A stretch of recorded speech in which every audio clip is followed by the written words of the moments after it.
did some two-faced shit, but that was for my benefit. And I think that very much summarizes this case with Koffee Comics. But some of you might not be super familiar with Koffee Comics, so I'll just give you like a brief rundown. He's another sort of right-wing or right-wing adjacent anti-social justice kind of YouTuber, but rather than focusing directly on the politics, he focuses on how the politics are portrayed in indie comics, more so specifically the indie manga space, and he managed to get a fair enough audience just by doing some pretty interesting interviews with some other indie manga creators out there, and I've personally been on his channel. We've had our own interview together, kind of just talking about like where mainstream is heading. Other than that, the only time we've really spoken is when I got him to do a Reaper review on the channel. Reaper is of course my comic series that I've been trying to cook up. And I joked about this on a stream, but he didn't really like it that much. He gave me a very honest review, and I appreciate the honest feedback. I appreciate honesty more than anything else. And it's a shame because I was under the impression that he was still open to supporting me, even if we didn't see eye to eye with the first book. Part of the reason why he got brought up in a recent live stream of mine is because I was doing a stream with Young Wavy, who is starting up the monthly Shonen Wavy magazine, which is kind of his own take on what a monthly manga magazine would look like here in the States. And Koffee Comics was one of the contributors to that magazine. But suddenly it's announced Koffee Comics is not going to be on the magazine anymore. And the big thing was that he didn't want to work with other people on the magazine. You have brought in people I disagree with being on the magazine. And I came to you as a partner that we're going to represent ManaA together, but now it's being misrepresented because you're bringing people I don't agree with, right? Wavy then tells me it doesn't matter. I shouldn't care who he brings on because it's his magazine, not mine. Yes! It's not my magazine, but that terminology, ManaA, is mine. It belongs to me, and it has its roots and definition of what it represents. It's like, dude, you cannot bring people with opposing ideologies to what I created. It doesn't make any sense. There isn't going to be a sense of synergy. Now, knowing him mostly just by his previous YouTube content, I thought, oh, okay, does this have to do with, like, people putting their politics into the manga that Young Wavy is doing an imprint for? And then I see my name is mentioned.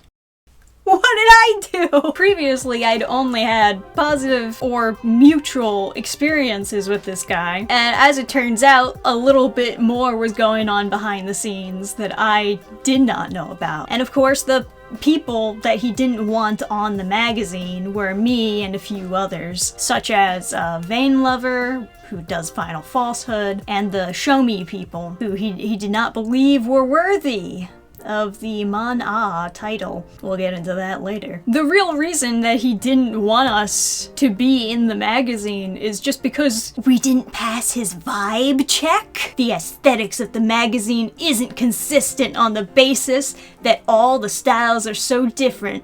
The vibes are different. Ah yes, Dannphan, the vibe ruiner. He acted as though he was a co-owner that he had to seek approval from before he made any decisions. He just wanted to be able to control whatever content is allowed on the magazine, and he wanted it to only be content that he personally likes, that fits like his vision of what the perfect manga magazine is like. And apparently he was butthurt that he was never invited on my channel. Hey man, if you wanted to come on the channel, you could have started by asking? Like what, you can't ask? You need to be invited first? Look, I'm pretty easygoing, but I'm not a mind reader. I'm not going to predict what you want from me. You kind of had the same critique of Vain Lover too, I guess.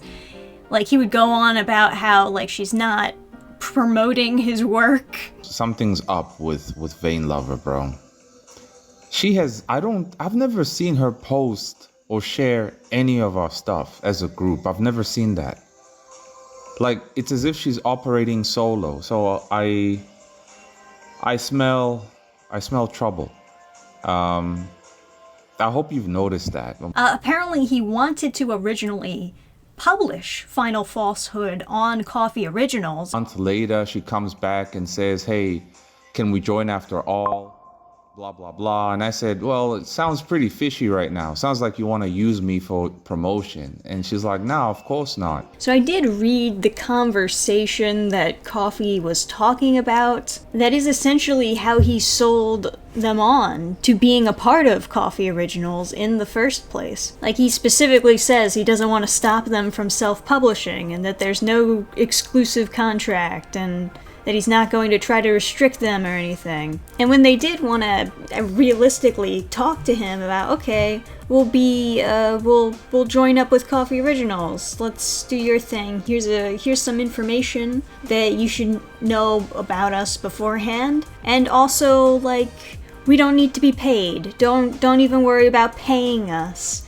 You can just put our series up on your website, and so long as you promote it, that's enough for us. No money needed. I don't know why he's all confused, like, oh man, they have their own agenda. In his own words, they have their own agenda. Well, yeah, you kind of knew that ahead of time that they were trying to do their own thing, so I just don't get it. It's so goofy to me that he portrays Vain Lover as someone who screwed him over just because she wasn't kissing your ass enough? Like, what is actually the complaint? She gave off bad vibes, therefore she screwed me over. What did she do? What did she do? What did she actually do to you? Nothing. Fucking nothing. Oh, she was just trying to get eyes on her content by using my marketing. Like, how big do you think you are, my dude? How big do you think the term ManaA is that people need to use it to get noticed? But the point is, he decided that he didn't like these people.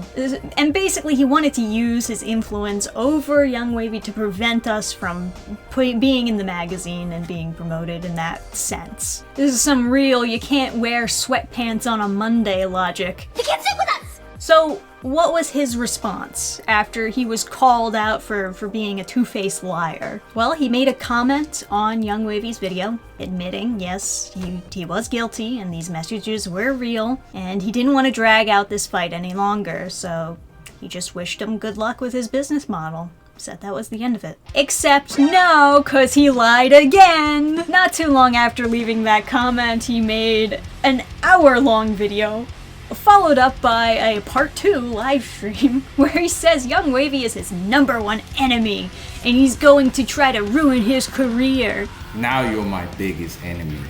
And every chance I get from now on, I will cut you down. I will be using every chance I get to put an end to Wavy's career. And then Wavy came in and he gave me hope and he said, listen man, you're actually good enough to make it to Image. I was like, for real? It was all dishonest. He didn't mean any of the things he said. All along it was just a game to him. Holy Ark sucks ass. I did do a review on it before. Your story don't make sense. You are an incoherent ass nigga. I didn't do anything wrong. Admit I did some two-faced shit, but that was for my benefit. So Koffee Comics has officially crashed the fuck out. Now, so much for taking that high road, huh? It's all downhill from here. He never says that he's sorry, certainly never messaged any of us that he was sorry. He's not even sorry that he got caught.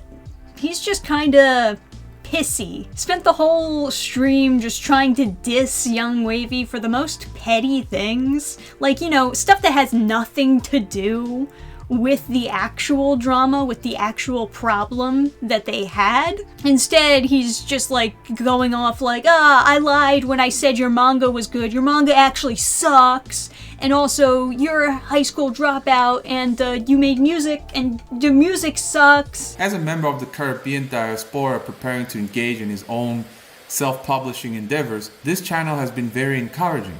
That said, all this ghetto energy and profanity is not what I subbed for.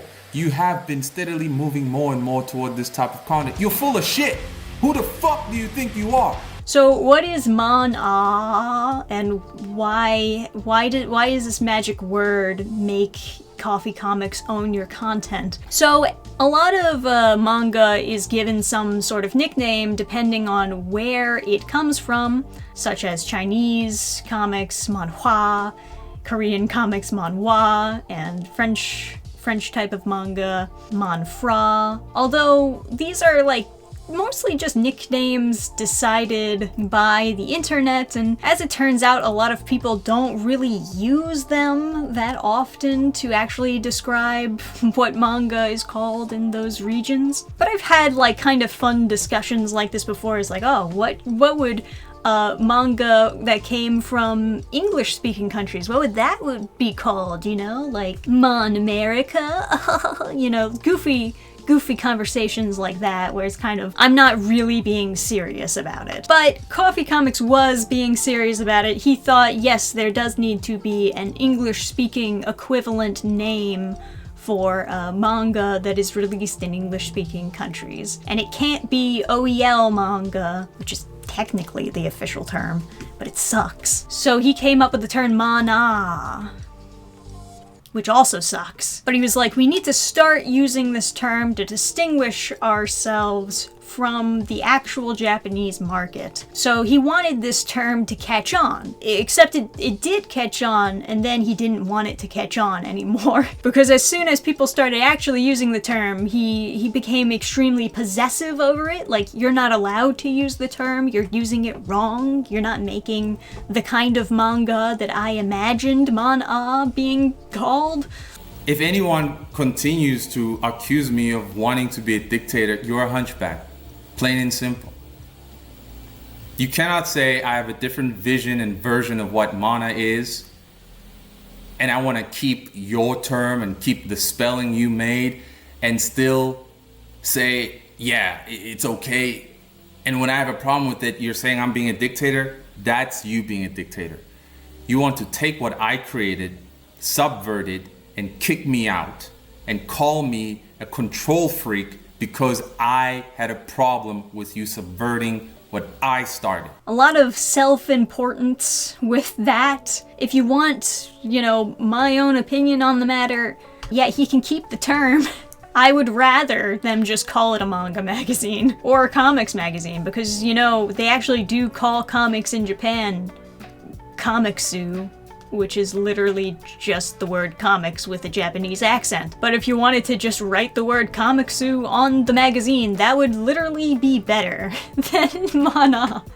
But that's just my opinion on the matter. So, in conclusion, Koffee Comics is a bit of a narcissist who has a tendency to project a lot. 1 second he'll like act like a victim, like, oh, the whole world is against me. And then like the next second he starts talking like he's Sephiroth. You're free. I am the dungeon breaker, right? I break dungeons. I set the slaves free.